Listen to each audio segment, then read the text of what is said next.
যত্রতত্র কোনো হাট বসবে না। মাননীয় প্রধানমন্ত্রীর কার্যালয়ে মাননীয় প্রধানমন্ত্রী জনাব তারেক রহমানের নেতৃত্বে সারা বাংলাদেশের ঈদুল আজহা উপলক্ষে যানজট নিরসন, পশুর হাটগুলির ব্যবস্থাপনা, মহাসড়ক, রেলপথ এবং নৌঘাটগুলির ব্যবস্থাপনা,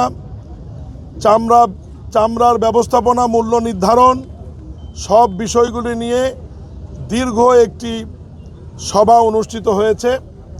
উক্ত সভায় মাননীয় প্রধানমন্ত্রী সকল ক্ষেত্রে কিছু অনুশাসন জারি করেছেন।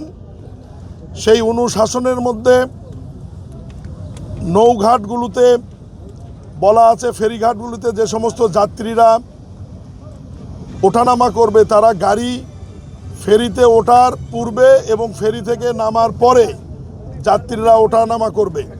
রেল লাইন এবং মহাসড়কের মধ্যে কোনো পশুর হাট বসানো যাবে না। এবং ঢাকার যে পশুর হাটগুলি নির্ধারিত উত্তর এবং দক্ষিণ সিটি কর্পোরেশনের নির্ধারিত পশুর হাটের বাইরে নতুন করে যত্রতত্র কোনো হাট বসবে না। এ ব্যাপারে আইন শৃঙ্খলা বাহিনী এবং 2 সিটি কর্পোরেশন পদক্ষেপ গ্রহণ করবে। এবং ওই মিটিংয়েরই অনুশাসন অনুযায়ী আজকে আমার নেতৃত্বে এই টিম আমরা গাবতলী পশুর হাট পরিদর্শনে এসেছি এবং প্রত্যেকবারই এই হাটে পশু ক্রয় বিক্রয়, নিয়ে যাওয়া নিয়ে আসা নিয়ে একটি বড় ধরনের যানজট তৈরি হয় এবং এই যানজটের ফলে ঢাকা থেকে শহর বা গ্রামমুখী মানুষ যারা পরিবহনে যাতায়াত করে তাদের দীর্ঘ সময় যানজটে অপেক্ষা করতে হয়। ফলে গাড়ির শিডিউল, কোচের শিডিউল সহ সব জায়গায় একটা বিঘ্ন তৈরি হয়।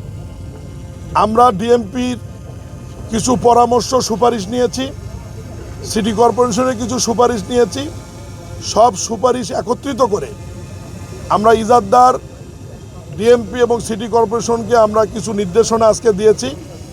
সেই নির্দেশনা অনুযায়ী কাজ করবেন এবং ঈদের 7-10 দিন আগে পুনরায় সিটি কর্পোরেশনের প্রশাসকের নেতৃত্বে সকল আইন শৃঙ্খলা বাহিনী এবং সংশ্লিষ্ট ব্যক্তিরা এবং অন্যান্য হাটের ইজাদদাররাও বসে যাতে ক্রেতা বিক্রেতারা নির্বিঘ্নে পশু ক্রয় বিক্রয় করতে পারে এবং রাস্তায় যাতে কোনো যানজট না হয় এই বিষয়টি আমরা নিশ্চিত করার চেষ্টা করব। এবং এখানে একটি নতুন রাস্তা হচ্ছে, এই রাস্তাটি আগামী 2-1 দিনের মধ্যেই কাজ সম্পূর্ণ হবে। এটা একটি বাইপাস রাস্তা বা সার্ভিস রোডও আমরা বলতে পারি। এই রাস্তার কাজটি সম্পূর্ণ হলে গাবতলী আমিন বাজারের যানজট অনেক অংশে কমে যাবে বলে আমরা মনে করি। পশুর হাটগুলোতে আমাদের সম্মানিত পুলিশ বাহিনীর পাশাপাশি সেনাবাহিনী, র্যাব এবং প্রয়োজনে অন্যান্য আইন শৃঙ্খলা বাহিনীর প্রয়োজন হলে সেটি আমরা মোতায়েন করব। বিজিবিও মোতায়েন করা হবে। এর বাইরে এখানে স্বাস্থ্য ক্যাম্প থাকবে। নকল টাকা যাতে কেউ ব্যবহার করতে না পারে, এটা ব্যাংকের লোক মেশিন নিয়ে এখানে উপস্থিত থাকবে এবং পুলিশের আইন শৃঙ্খলা বাহিনীর পক্ষ থেকে অনেকগুলো ওয়াচ টাওয়ার থাকবে এবং ইজাদদার আইন শৃঙ্খলা বাহিনীর পাশাপাশি নিজস্ব ভলেন্টিয়ার নিয়োগ করবে। ফলে সব মিলিয়ে আজকে মাননীয় প্রধানমন্ত্রীর নির্দেশনা এবং অনুশাসন অনুযায়ী ওই মিটিংয়ের সিদ্ধান্ত অনুযায়ী আমরা আজকে এসেছি এবং মহান আল্লাহর ইচ্ছায় আমরা আশা করি যে আগামী ঈদুল আজহার যে পশুর হাট এবং দেশবাসীর ঢাকা ছেড়ে যাওয়া এবং আসার রাস্তাগুলি যাতে নির্বিঘ্ন থাকে এ ব্যাপারে আইন শৃঙ্খলা বাহিনী সহ সংশ্লিষ্ট সকল মন্ত্রণালয় বিভাগ আমরা সজাগ আছি।